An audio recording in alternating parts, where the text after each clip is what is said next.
Chemistry Mock 2, question 7, higher paper. Okay, so question 7 is all about fuels and combustion. So our first question is all about why there's more oxygen in the atmosphere now than there used to be, and you have to explain what caused this change to happen. This is a really common question, and the answers are really nice and simple. You get 1 mark for the words plants, 2 marks for the word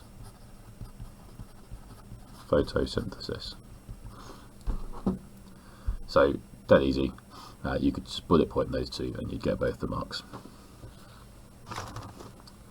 Okay, so our next question then is our classic experiment where we are heating up magnesium in a crucible and then we're finding how much oxygen has been added to it as it reacted. And so you've got a method here for how that's been done. You guys have done this experiment before. And you've got to say what they could do to check that the magnesium has reacted completely with the oxygen. And lots of people talked about just checking to see if there's still metal present. That's not going to give you enough information. So what we're looking at here is 1 mark for saying that you would reheat the experiment, and then the 2nd mark for saying until the mass remains constant. So the sentence heat to a constant mass is your ideal answer because that is worth 2 marks just for itself.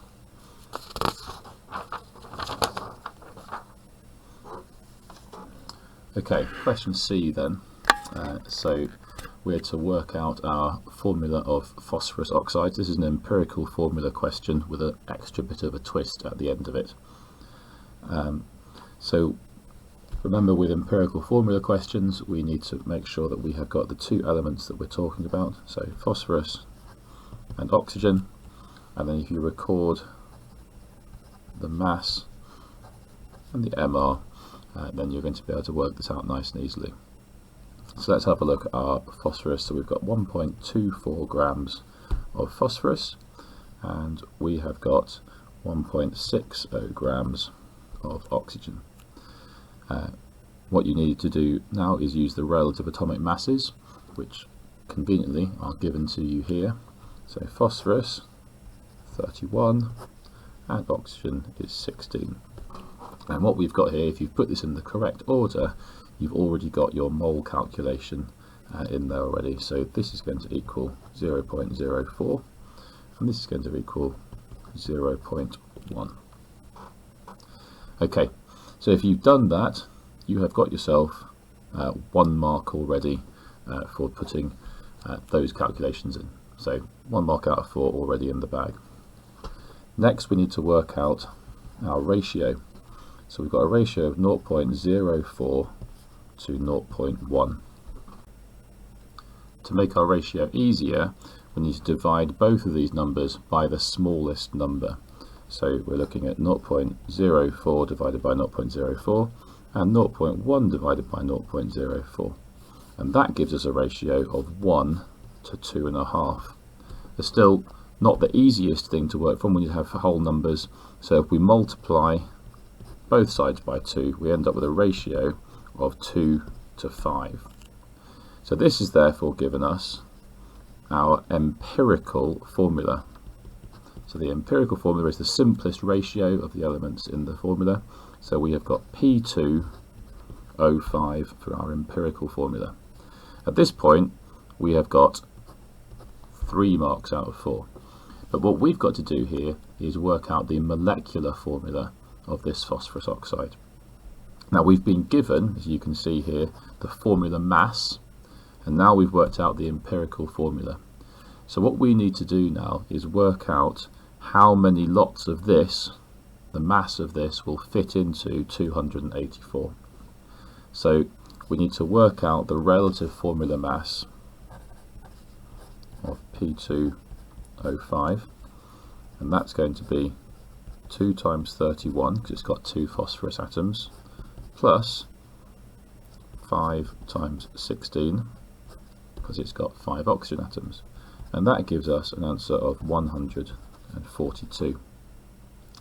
So now if we have a look at our formula mass for phosphorus oxide, we know it's 284. 284 divided by 142 is 2 times. So we know there's 2 lots of our empirical formula in this overall formula for the chemical. So we need to multiply everything by 2, which gives us a final answer of P4O10 for your 4th mark in here.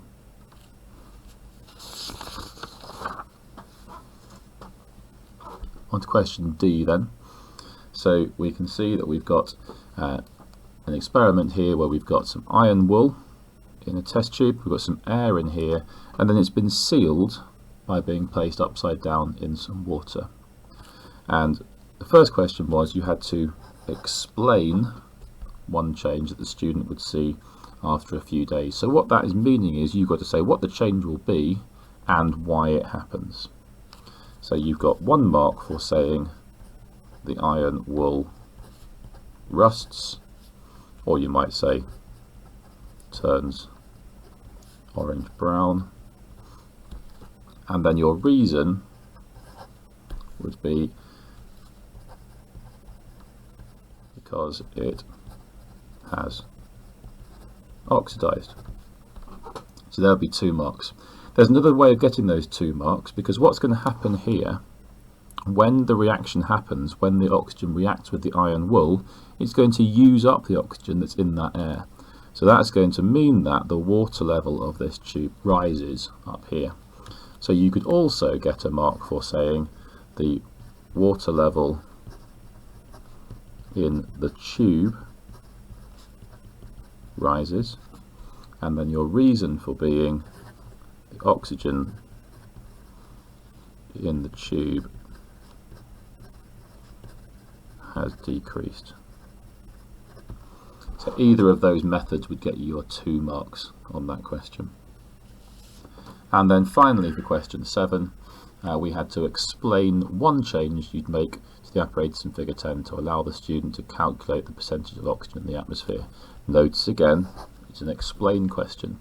So you've got to say what the change would be and then say why. So 1 mark for replace the test tube with a measuring cylinder.